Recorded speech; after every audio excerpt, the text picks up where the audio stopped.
Welcome everyone on behalf of Holocaust Museum LA. My name is Michael Morgenstern and I am an educator at the museum. And this afternoon you have the honor and privilege of listening to Dr. Jacob Eisenbach, a Holocaust survivor from Poland who will share his story with you. Before we begin, I would like to share a quick history of the museum.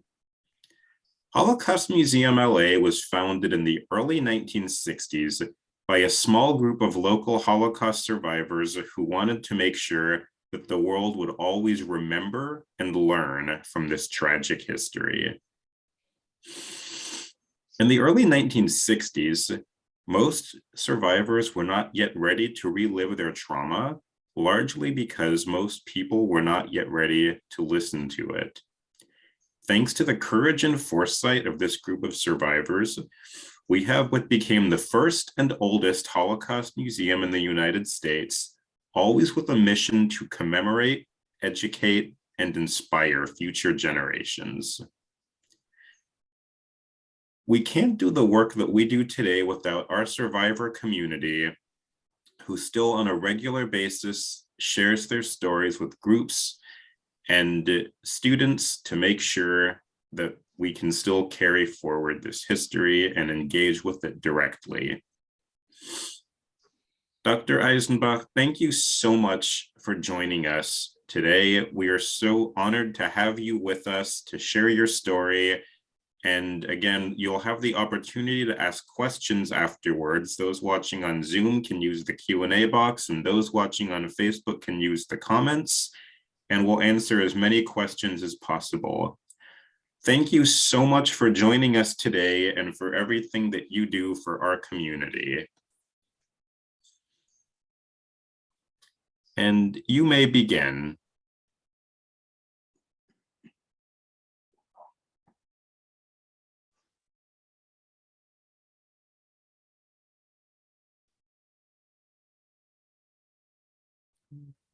Dr. Eisenbach, you may begin sharing your story when you're ready.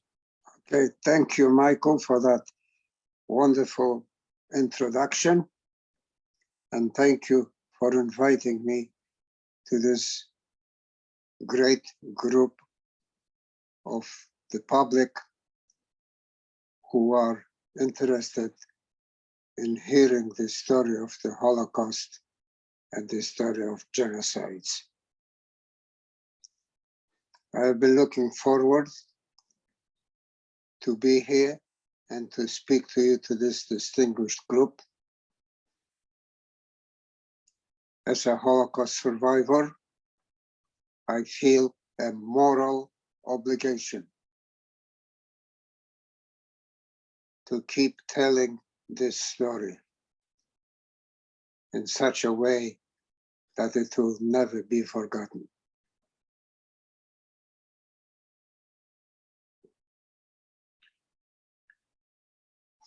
The great Jewish philosopher, author,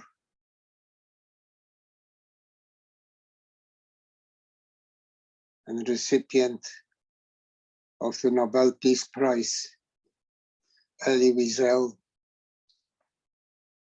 who was also a Holocaust survivor from Hungary. And he once said that we should not allow the enemy to enjoy one more victory by allowing the greatest crimes in human history which they carried out to be erased from human memory.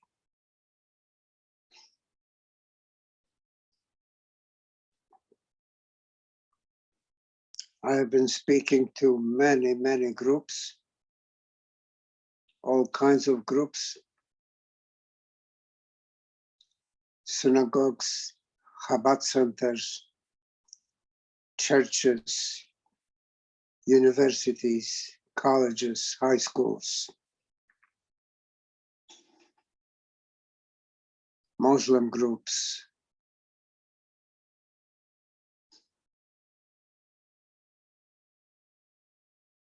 My motto is, and my goal is, to prevent another Holocaust from ever happening again. So I want to thank you all for attending this meeting. You showing an interest in the history of the Holocaust and the history of genocides.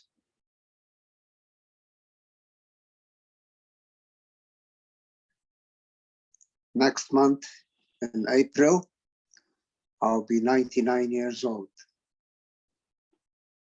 I have a few minor problems, medical problems, but basically I'm in fairly good health, and I'm going to continue giving those lectures as long as I can.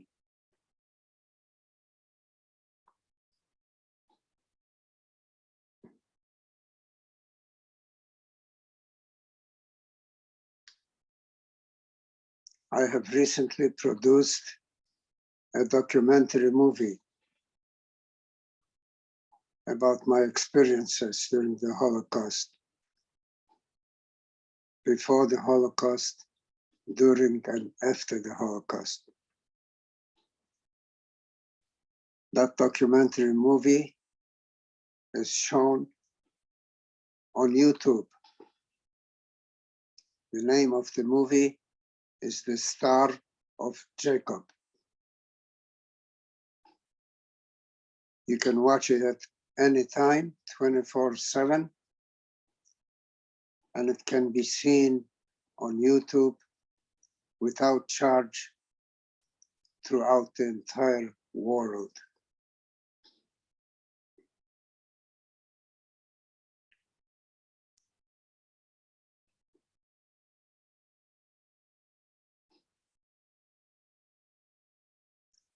I grew up in a wonderful family, very loving family.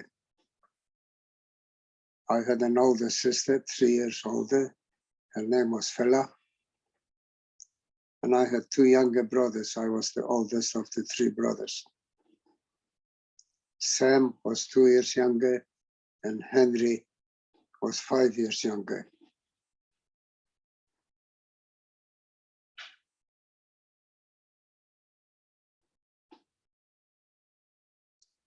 My parents adored each other, and they adored their 4 children.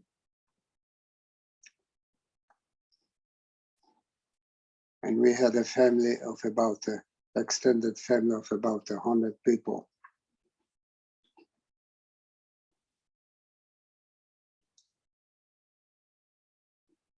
I am the only survivor of that extended family of 100 people.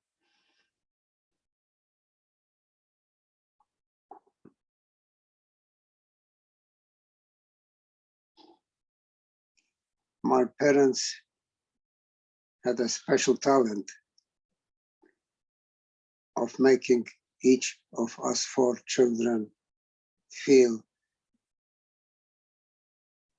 that each one of us is the most important person and that we are loved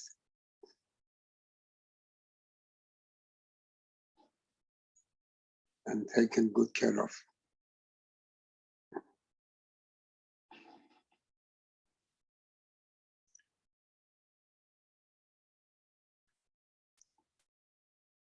My mother did not go through the Holocaust. She died 1 year before the war in 1938 of a problem with heart valves.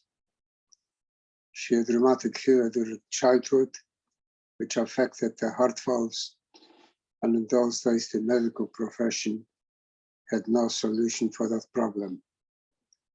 She died at the age of 41 I was 15. When I speak about my mother, I like to say that she was not human. She was an angel in a human body.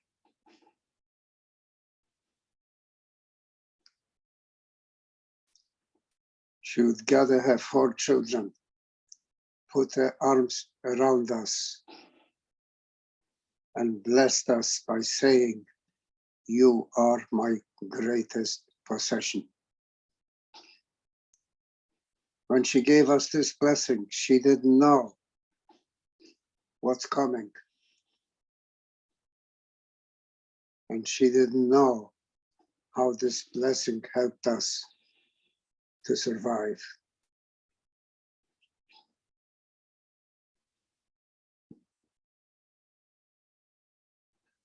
I remember at the age of 3, my father came home with a bright red tricycle for me and gifts for my siblings.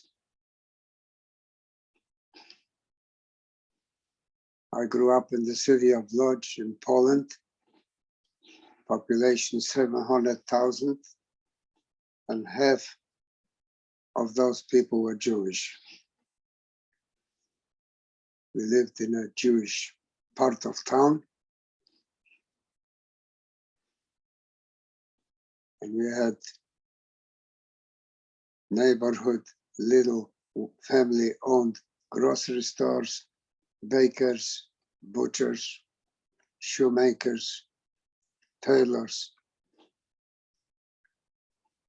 and we had Jewish schools.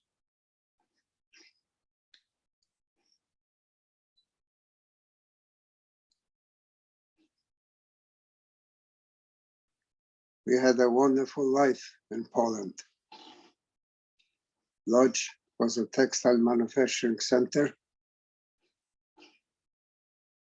and my father was a textile manufacturer, not on a big scale. He employed about 30 people, and he did very, very well, and he was an excellent provider, a great father, a great husband.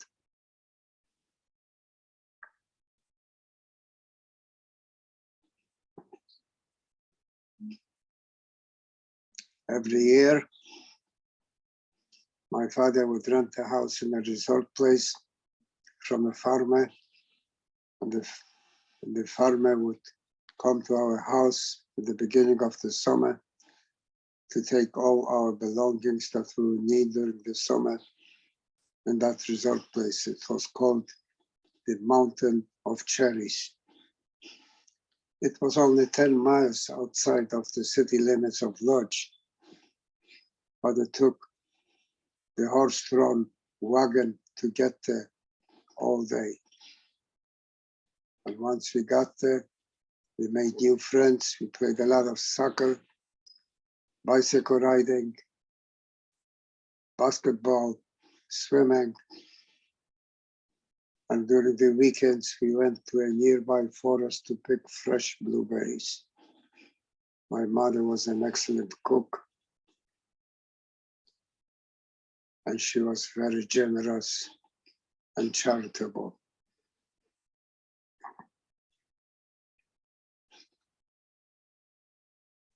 From the age of 5, I enjoyed sitting in and listening to adult conversations.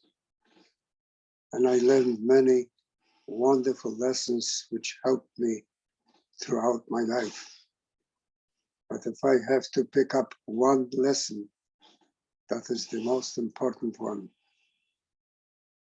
And that is, no matter how dark the clouds may be, there'll always be a day when the sun will break through. Translated, it means, no matter how bad the situation you are in, but never lose hope for a better day.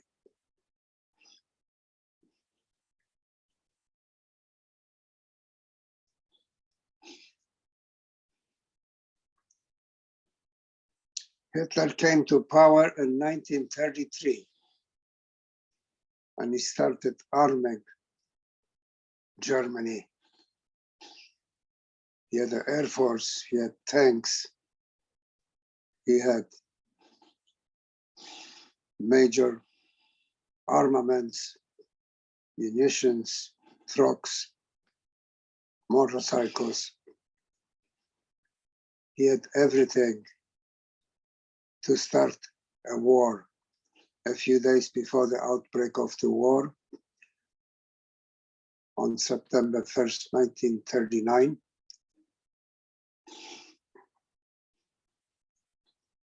Hitler signed a non-aggression pact with Stalin, who was the president of the Soviet Union.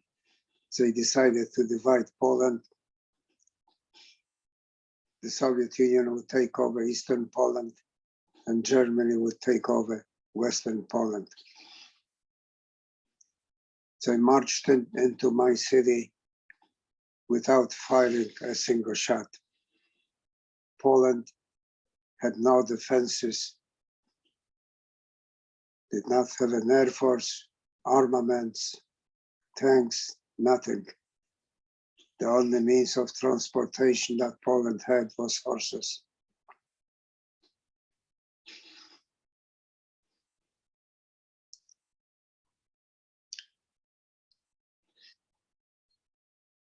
A few days after taking over my city, the Nazis took the old part of the city where most of the Jews lived and started building a wrought iron fence around that old part of the city. And that was going to be the ghetto of Lodz. A ghetto is a place where Jews live.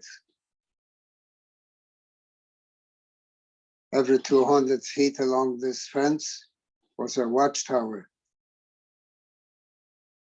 armed by Nazi soldiers with machine guns.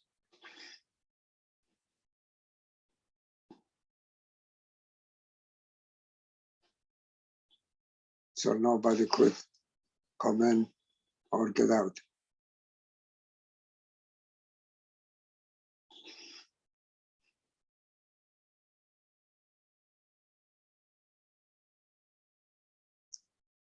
They decided to lock up the ghetto hermetically. On May 1st, 1940, just a few months after they took over the city of Lodz. No one could get in and no one could get out. And they issued a proclamation that all Jews have to be inside the ghetto before May 1st, 1940. Any Jew found outside the ghetto will be shot to death on the spot.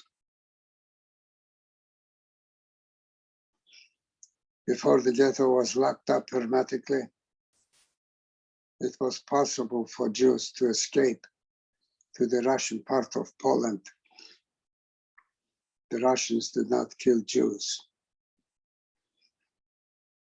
Among those people who escaped to the Russian part of Poland was my sister Fela. She was about 18 years old. She just finished high school. And she escaped to the Russian part of Poland and settled in the city of Lwów.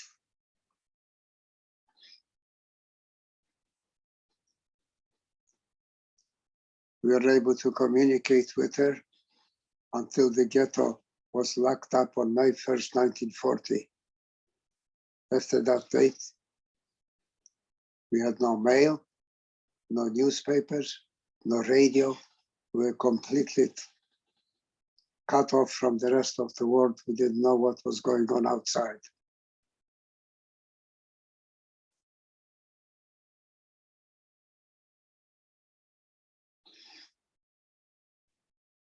I was 16-year-old.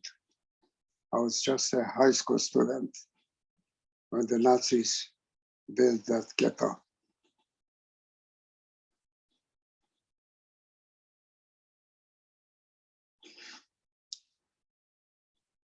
After the war, I met a woman who came from the city of Lvov, where my sister settled in. And she told me what happened in the city of Lodz, of Lvov. In 1941, 2 years after the war started, Hitler decided to invade the Soviet Union and break the non-aggression pact he signed with Stalin. He was advised not to do it.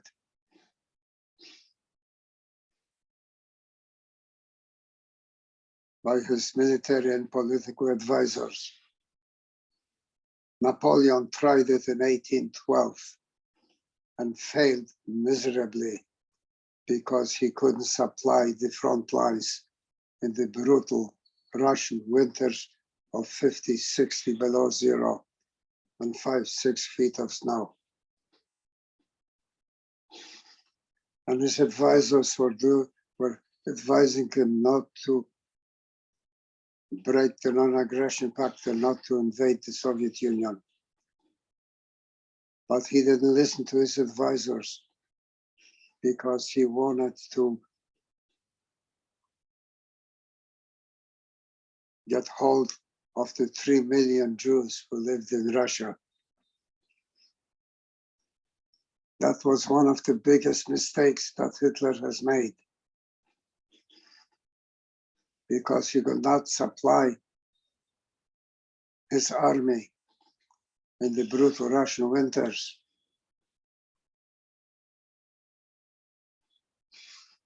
And he started retreating from the Eastern Front.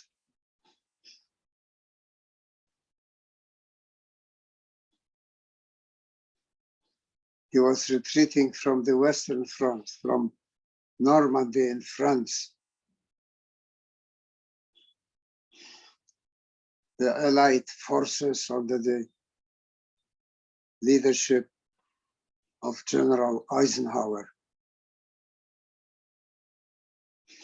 defeated the Nazis in Normandy, and they started retreating from Normandy. And they were retreating from the Eastern Front, from the Soviet Union. And they were losing on the domestic front.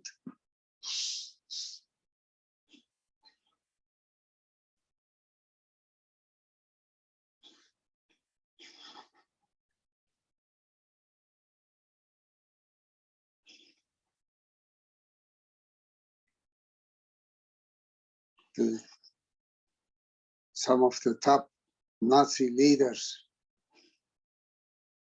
had a convention near Berlin in a big former mansion of a wealthy Jewish industrialist. And they were debating and decided on the final solution.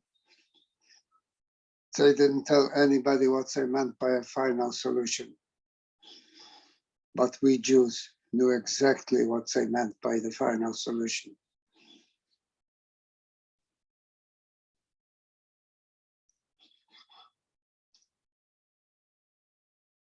The final solution meant the extermination of the Jews.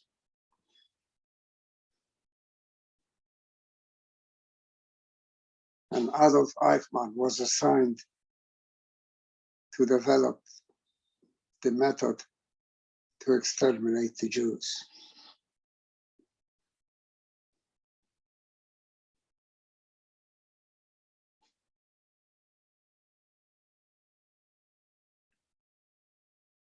After my speeches, I always have a question and answer period. And I was asked the question, why did Hitler hate the Jews? I did research on that topic, And I found a book with Hitler's speeches. And on page 222, this is what Hitler said, and I quote, "Providence has ordained that I become the greatest leader of mankind, of liberating humanity from ancient and outdated ideas of justice and morality. And these ideas were brought to the world by the Jews. And I'm planning to exterminate the Jews because they are in my way. I want to build a 1,000-year German imperium."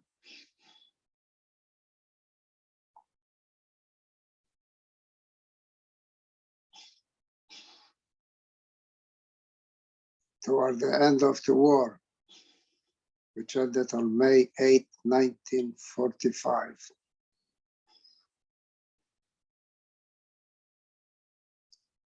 Hitler was losing on the Western Front, he was losing on the Eastern Front, and he was losing on the domestic front.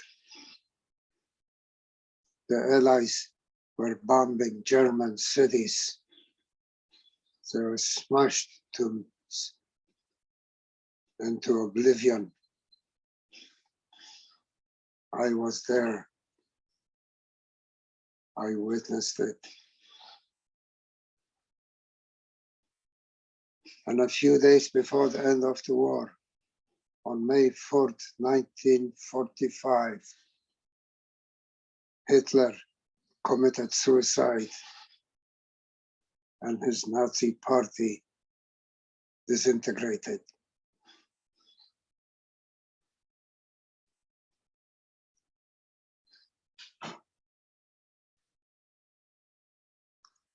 When we were in the ghetto, my youngest brother, Henry, who was 11 years old, and they shipped him to the gas chamber. And I have never seen Henry again.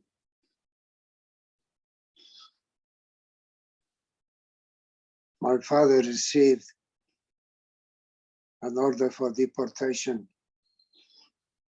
They were told that with 600 men, they were told they're going to other camps for labor.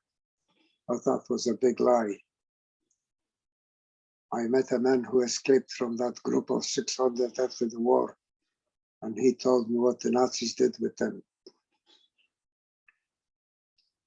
They had them carry rocks from place to place, useless work, on a starvation diet, and they all died out, and I have never seen my dad again.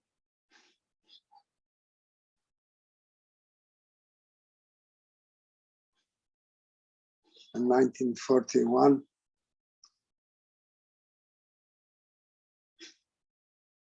when Hitler broke the non-aggression pact with Stalin, he took over the Russian part of Poland. And I met a lady after the war who told me what happened in the city of Lwów, LWOW. That's the city where my sister Fela has settled.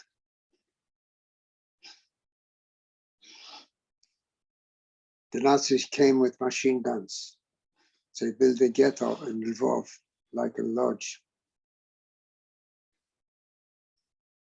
And there were 110,000 Jews in that ghetto. And they murdered all 110,000 Jews in Lwów with machine guns. And I have never seen my sister Fela again. In the meantime, they were shipping Jews out of the ghetto like train load. 7,000 to 8,000 people per train load. And the Polish train conductors were telling us that they're taking those people to camps like Auschwitz, Majdanek, and Treblinka, where they had gas chambers and no one ever comes out of there. And they could smell burning flesh in the air. So we knew what they are doing with those Jewish people.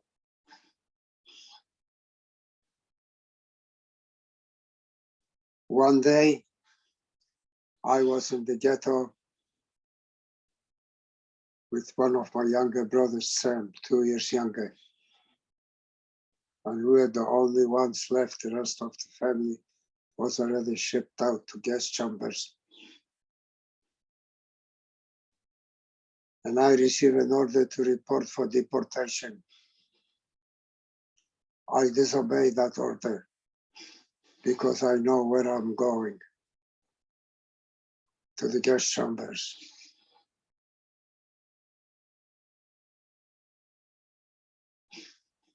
And I went into hiding. My brother Sam did not receive an order to report. And he could have said, Jack, I know where you are going and I'm not going with you. But this is not what Sam said. What he did say is they already took out all of our family. And it's only the 2 of us that are left of the entire extended family.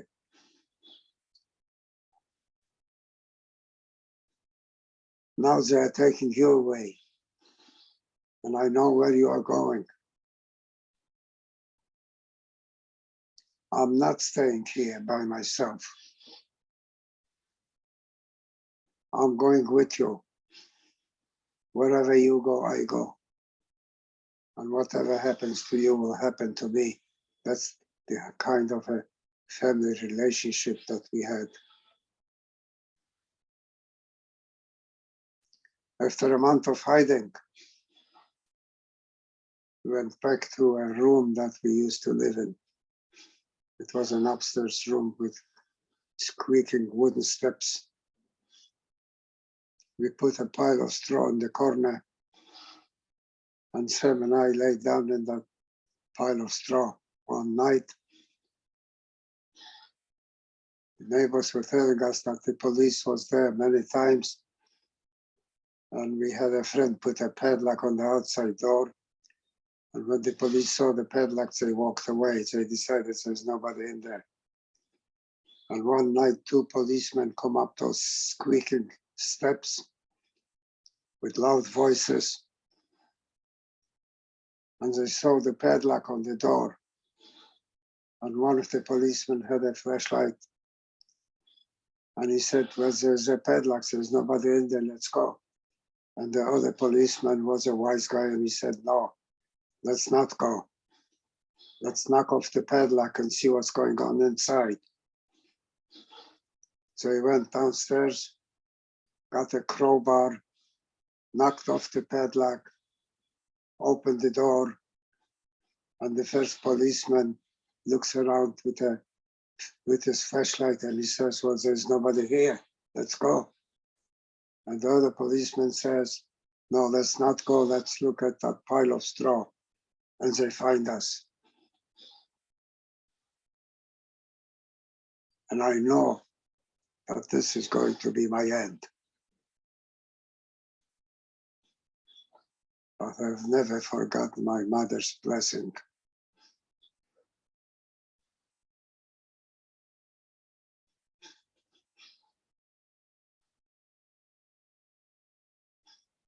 They put us into trains for 3 days and 3 nights. And we arrived in Auschwitz.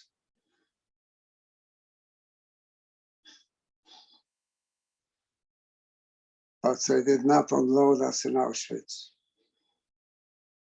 In the last moment,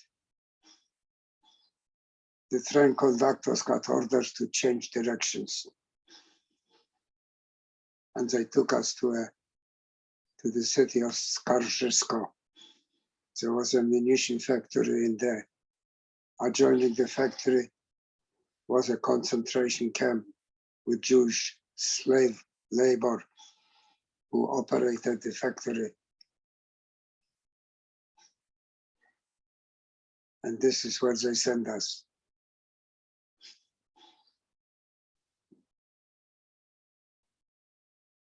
After a while, after a few months,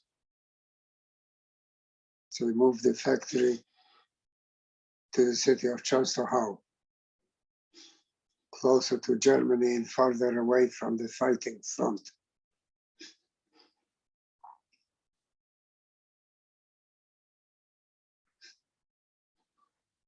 And we had to move the machines from the factory, 2-3-ton machines on wooden rollers. One of my best friends fell under a machine and broke a leg. And he was screaming in excruciating pain. A Nazi soldier came out, took his gun out, and put a bullet in his head. He was not about to help a sick Jew. My blood was boiling. But my friend was dead.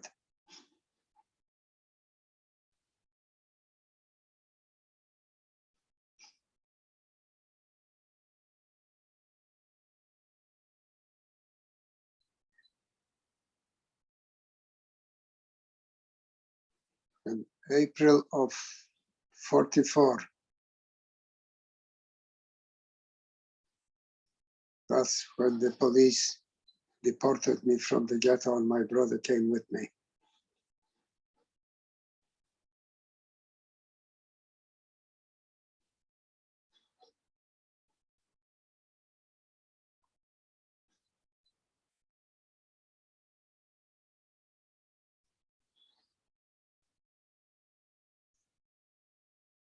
On the night of January 15 to 16, 1945, all of the Nazi soldiers guarding the factory disappeared from their watchtowers with the machine guns. They got orders to run for their lives because the Russians are after them. And our Jewish commander of the camp said, don't leave the camp in the middle of the night. There are shrapnels and bombs flying all around. There's fighting going on in the city. It's too dangerous, wait till the morning. So we listened to his advice. And the next morning, we walked out of the camp, Sam and I.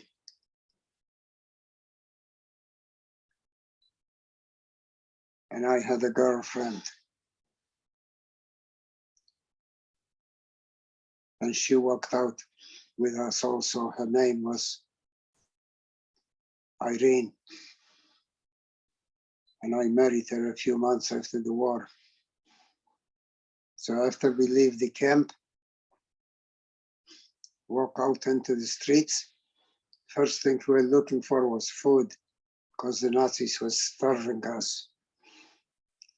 And we found the Nazi army truck loaded with food and salami and vodka.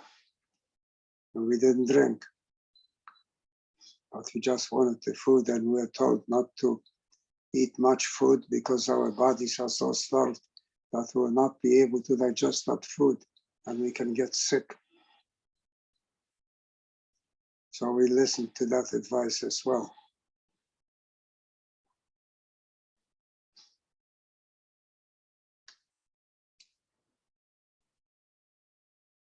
It was Sam and I that walked out of the camp. And Irene. We were born and raised in Poland, and we were Polish patriots in spite of the anti-Semitism in Poland. I enrolled at the University of Lodz, and my brother Sam joins the Polish army. Within 2 years,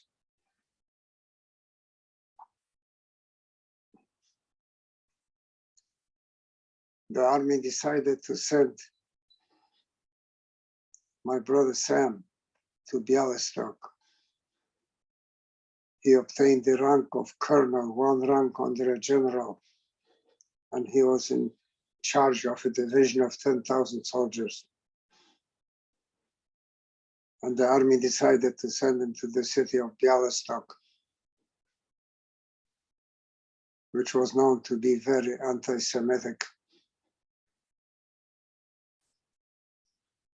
So before Sam goes to Białystok, he changed his name from Sam Eisenbach to Stanisław Adamowski, as Polish as you can get, to change, to hide his Jewish identity. But the anti-Semites found out that Stanisław Adamowski was a Jew.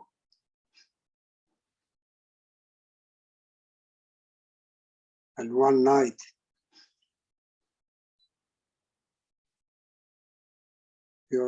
he came home from his office, and an anti-Semite was sitting already inside his home.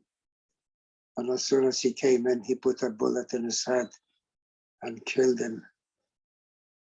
And the police refused to investigate who did it. That was in 1947, 2 years after the war.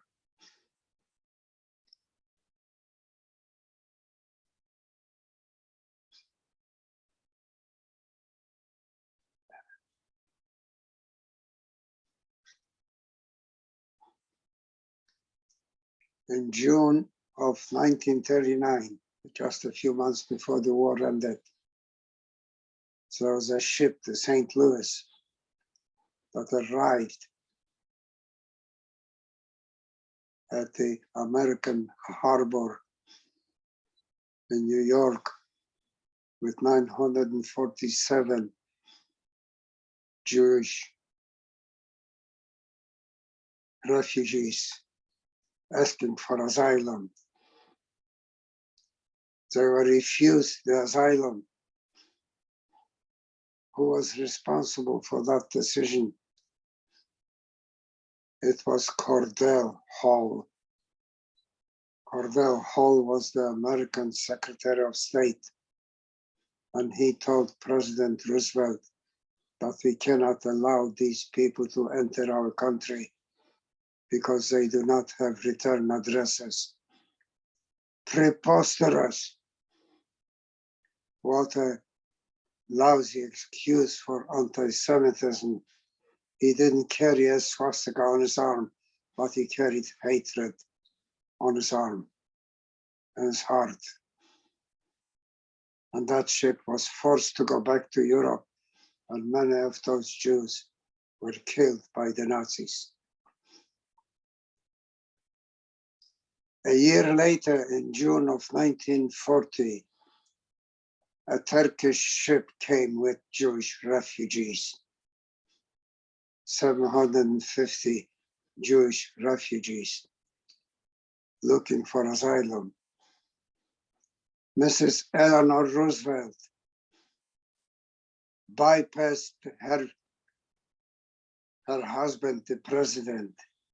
She bypassed Cordell Hull, and she went directly to the State Department and negotiated with high officials, and she obtained entry visas and asylum for those 750 Jews, and they disembarked in June of 1940 in Virginia. What a great humanitarian lady Eleanor Roosevelt was.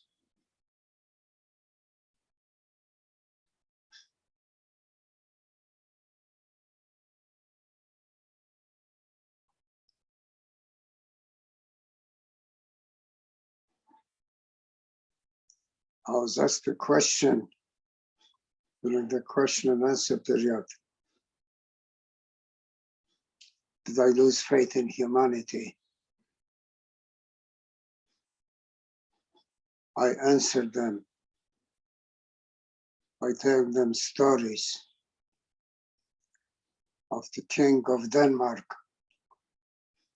When Hitler occupied Denmark, he ordered the Jewish citizens of Denmark to put on yellow stars so he could round them up and send them to gas chambers. And the King of Denmark said to Hitler, if this is what you are going to do to our Jewish citizens, I'm going to put on a yellow star. My whole family will put on yellow stars. And after all, and all Danish people would put on yellow stars, and you will not be able to tell who's Jewish and who's not. But then he was concerned that Hitler may come up with other methods of identifying the Jews.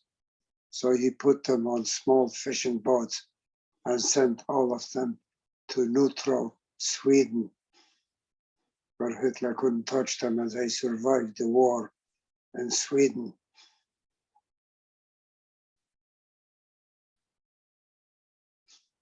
Chiyune Sugihara, a Japanese diplomat in Lithuania, couldn't stand watching what the Nazis are doing to the Jews. So he asked his government to give him permission to issue 6,000 Japanese visas. So these 6,000 Jews could go to the Far East, where Hitler couldn't reach them. The Japanese government was allied with the Nazis. They turned down Mr. Sugihara's request. What did Mr. Sugihara do? He disobeyed the order of his government and issued those 6,000 visas anyway, knowing full well what his government will do to him. They fired him from his position and brought him and his family back to Japan, and they live in poverty. Now, Mr. Sugihara is a great humanitarian hero in Japan. And he said he did that because it was the right thing to do. Mr. Raoul Wallenberg, Swedish diplomat in Hungary, when the Nazis occupied Hungary, they were just about to ship 100,000 Jews to Auschwitz. And Mr. Wallenberg issued them 100,000 Swedish visas. They instantly became Swedish citizens, and Hitler could not touch them. He saved 100,000 Jews. In spite of the anti-Semitism in Poland, there were some great Polish humanitarians who risked their lives by hiding Jews, literally in holes on the ground.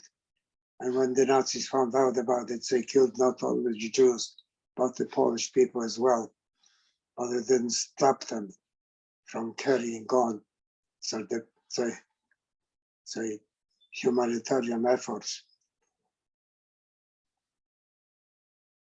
Albania, when Albania was a small European country, 90% Muslim and 10% Christians, and a few thousand Jews. When the Nazis occupied Albania, they were hiding their Jewish neighbors from the Nazis in such a way that they couldn't find a single one. Albania saved all the Jews. Bulgaria did the same thing.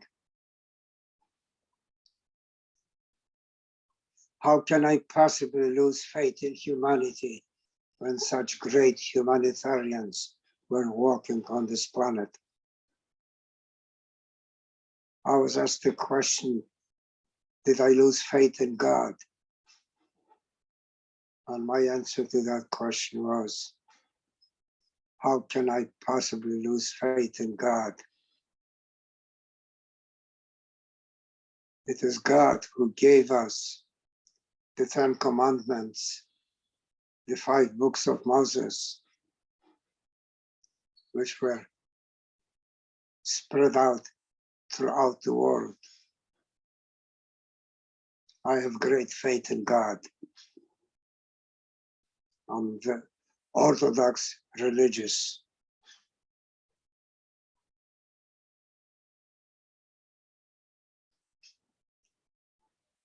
Golda Meir, the former Prime Minister of Israel, said that the Israeli soldiers are praying for their enemies.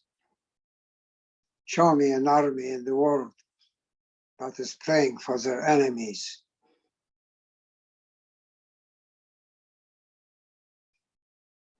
And they prayed for President Anwar Sadat of Egypt, who was fighting bloody wars with Israel and lost everyone. Israeli intelligence found out that there's a plot to assassinate Anwar Sadat.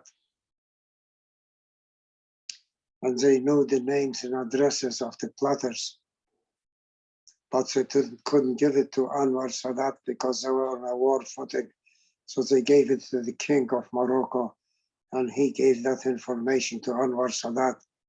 Overnight, he transformed himself into a friend of Jews. They saved his life. He came to the Israeli parliament and declared he wants to make peace with Israel and he doesn't want to fight any more for wars. That happened 40 years ago. And after he signed that peace treaty, my wife and I made a trip to Egypt and we spoke to a lot of Egyptians and they were all supporting Anwar Sadat and signing a peace treaty with Israel. And that peace treaty is holding to this day.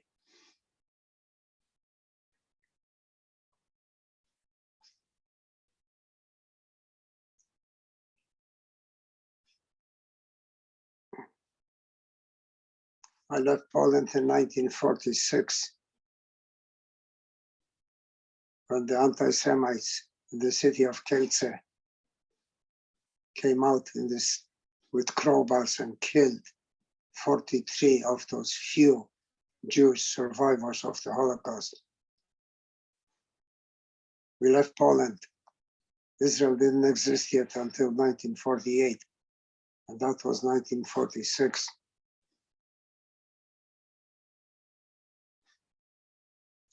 A Jewish organization came to Poland from Palestine and took us out of Poland through the border into Czechoslovakia. And I don't have enough words to praise the Czech people. They were great to us. They welcomed us. And they had elegant passenger train. And they told us, if we have any relatives, any place in the world, just give us the name of the country and the name of your relatives and we'll find them for you. And I did have relatives in Buenos Aires, Argentina. They put ads in the local newspapers and they found my relatives. The Nazis took everything away from us, including family photographs. But after the war, my relatives in Buenos Aires sent us family photographs. And those are the only photographs we have now.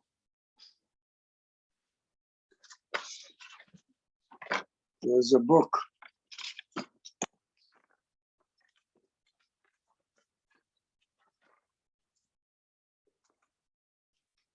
This is the book. I hope you can see it.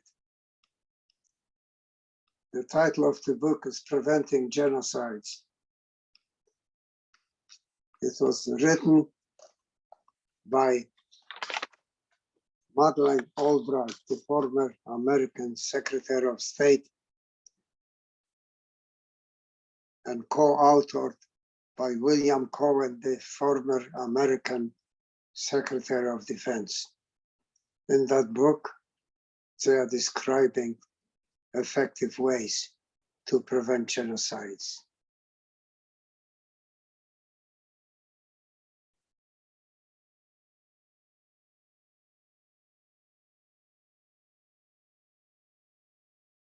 Everybody should be involved in preventing genocides.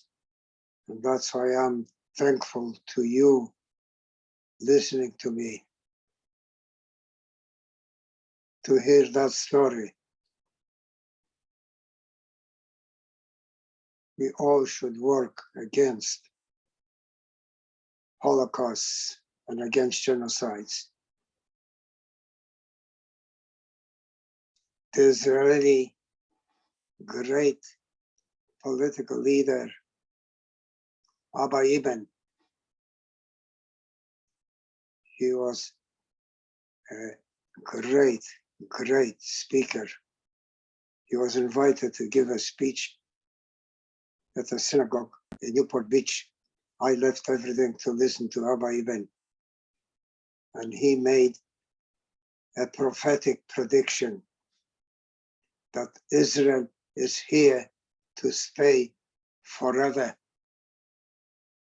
I shared that prediction. He made another prophetic prediction, and that is that another Holocaust will never, ever happen again. And I share that faith as well. The American philosopher, author, Mark Twain, he was famous, and he was a friend of the Jews. And he asked once the question, the Jews have experienced persecutors and killers from Babylonian and Persian times, and the Romans and the Crusaders and the Spanish Inquisition and the Khmelnytsky murderous group in Eastern Europe and anti-Semites in Eastern Europe.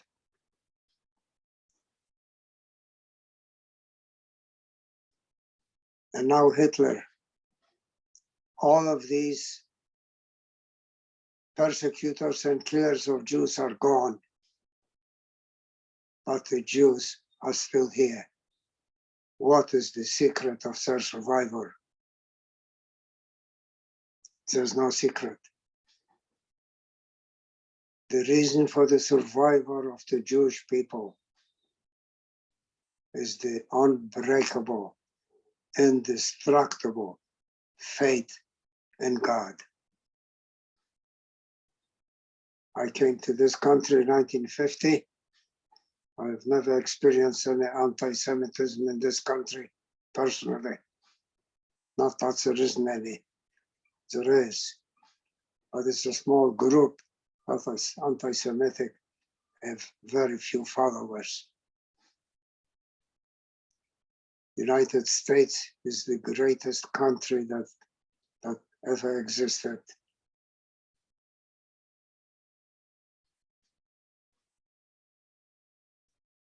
I'm a great American patriot. This is my home.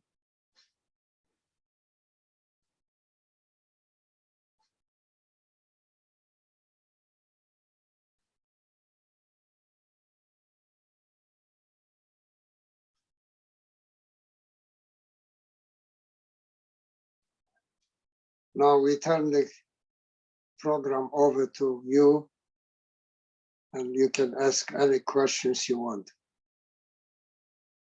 I just ask not to ask me question of political issues, because I don't deal in controversial subjects.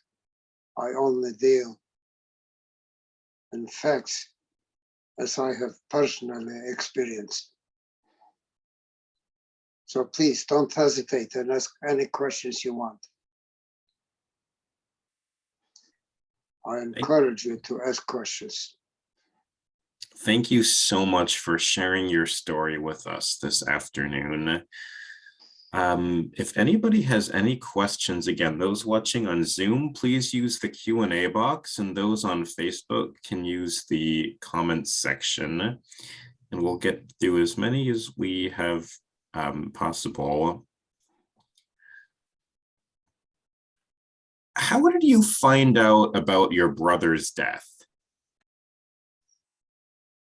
I was notified by a cousin of mine who was still living in Poland.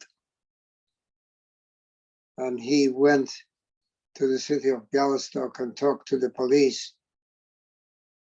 to investigate the death of my brother. But the police was so anti-Semitic, they refused to investigate. That was in 1947.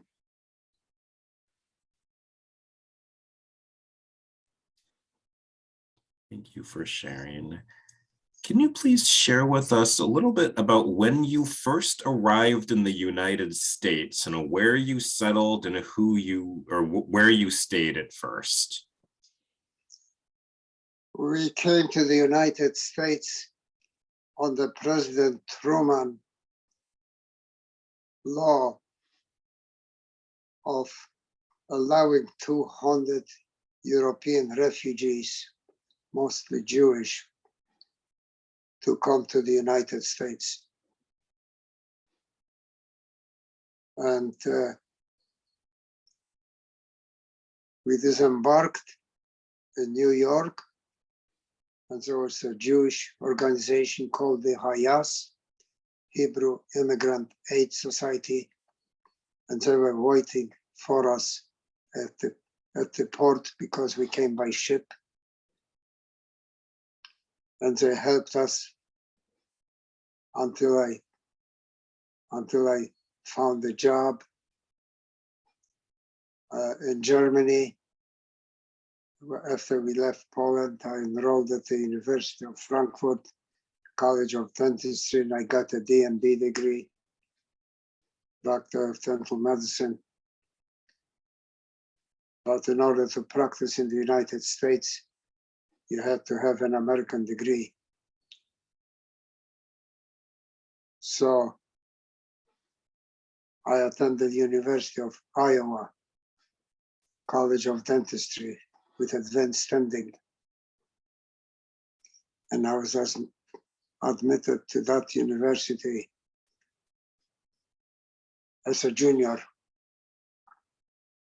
And those students in the junior class, they didn't care whether I was Jewish or black or Muslim or whatever. I was just one of them. There was no anti-Semitism whatsoever. And I graduated from University of Iowa with a DDS degree. So I could practice dentistry in the United States, which I did for 62 years.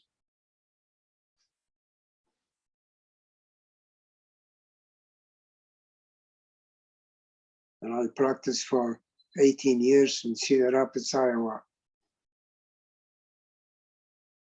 And then about 50 years ago, we moved to California. And that's where I live now. I'm the only survivor of my entire immediate and extended family. Thank you so much for sharing. Did you ever return to Poland after you moved to the United States? And what was that experience like?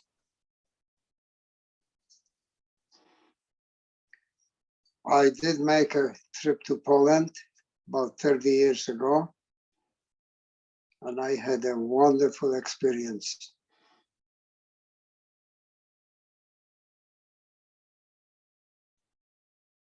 with two other people. We went in a group from B'nai Brit, Jewish organization.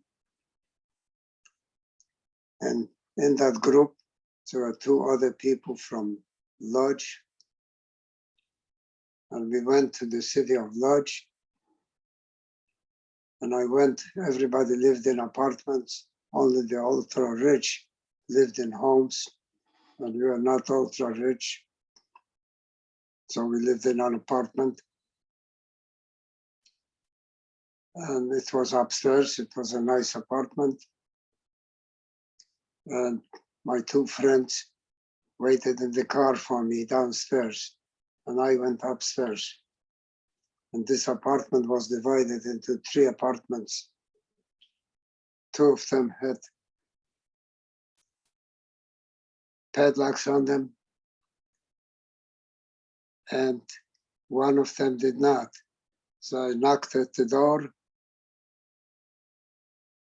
and a young man opened the door, and I said to him in Polish that I grew up in this apartment and I just came to see it. He opened the door wide, and they had company for dinner. They invited me to have dinner with them. And I said, I would love to have dinner with you, but I have 2 friends waiting for me downstairs, so I cannot do it. So he asked me to promise me next time I come to Poland to come and see them and have dinner with them. I had a great experience in Poland.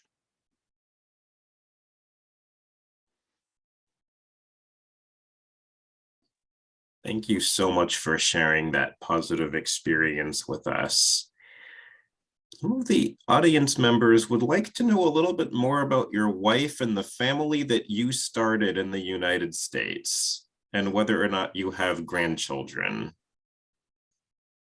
Well, I got married to Irene a few months after the war, started a new family, got my American degree, practiced dentistry here for 62 years. I specialized in implants and cosmetic dentistry. I did have 3 sons, no daughters. One of them died at the age of 51 of a sudden heart attack. So I have 2 sons. One of them lived in Malibu, and during the fires in Malibu, their home burned down to the ground. So I had enough room in my home, so I asked them to move in with me, and they're still with me. And my youngest son lives in Newport Beach, and he's a businessman. And I have 2 grandchildren. One of them lives in Iowa. He works for an international company, and is very successful. He has 3 children. Well, my great-grandchildren. Wonderful, wonderful family. And he is very high up in the leadership of this company, which manufactures electronic equipment for heart problems, Medtronics. And he's being promoted all the time to higher and higher positions in that company.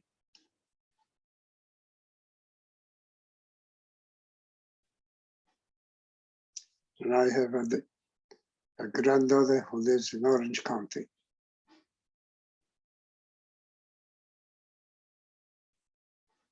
And this is the size of my family. Thank you so much for sharing this with us. Did you keep in touch with your relatives in Argentina, and were you ever able to visit them?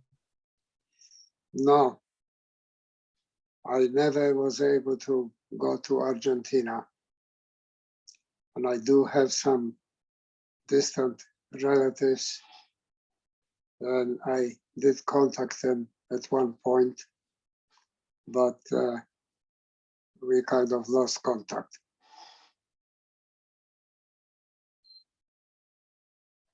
Thank you for sharing. When you started dental school, was the language barrier difficult? How long did it take you to learn English? Well, I changed countries twice, from Poland to Germany. I learned German in a short time, German. And then after I came to the United States, within 6 months, I was able to speak English very well. We lived in New York City, and I could get around Manhattan. I knew all the subway systems, and I could speak English very well within a few months. That was one of my priorities, is to learn English. I live in that great country. This is going to be my home, and I want to go to an American university with advanced standing, and learning English was one of my first priorities.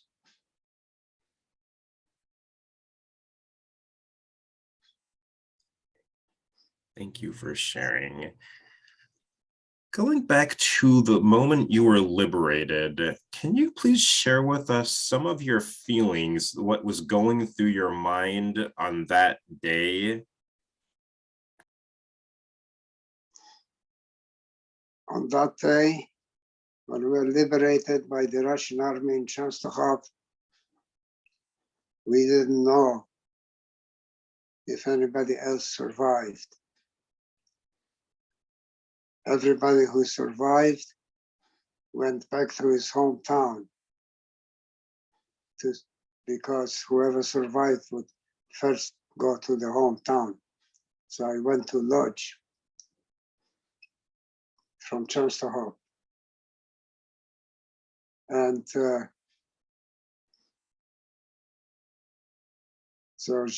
I had just some cousins who survived, but they all passed away. I had 3 cousins who brothers who survived. Their mother and my mother were sisters, very close sisters. And they decided to go to Australia. And they tried hard to persuade me to go to Australia.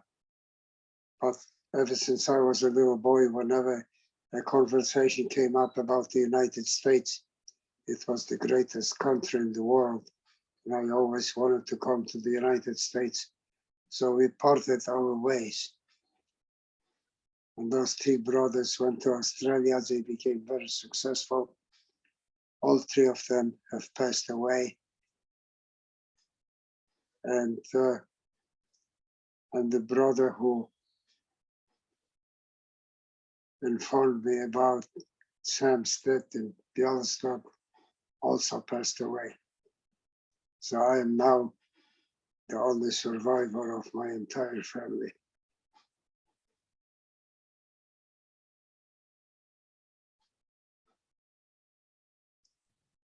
Thank you so much for sharing. To conclude, what would you like the audience today to take away from learning your story this afternoon? What I would like to say to you is that this hatred that led directly to the Holocaust. So I would like to ask you,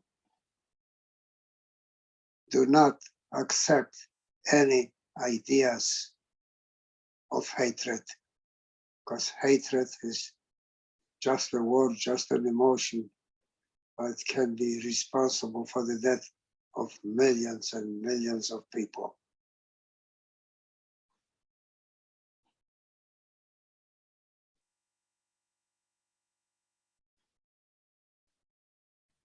Thank you so much for sharing with us, not just today, but all the times that you share this story and this message on a regular basis with, particularly with our student groups. You teach this message to students on a regular basis, and we're so honored to have you as a part of our community to be doing this. And thank you so much, everyone, for your attention and questions today. We have several comments just thanking you for sharing and for teaching, and people are commenting here saying that you just inspired them so much today by sharing your story. And we even have a dental school student listening as well. So thank you so much on behalf of the museum and our community for everything that you do to create a better world and a better future. Thank you very much, everybody, again, for your attention and questions. We hope to welcome you again next week for our weekly Survivor Talk, and please follow our website and social media to stay tuned with our virtual programs, and we hope to welcome you in person to the museum as well. We are open 5 days a week, so you can visit our website to learn more about making a reservation to visit. Thank you so much again for sharing your story with us, and we wish you a happy, healthy, and safe rest of the week. Thank you very much, Mr. Morgenstern, for the invitation. It was a pleasure to be here.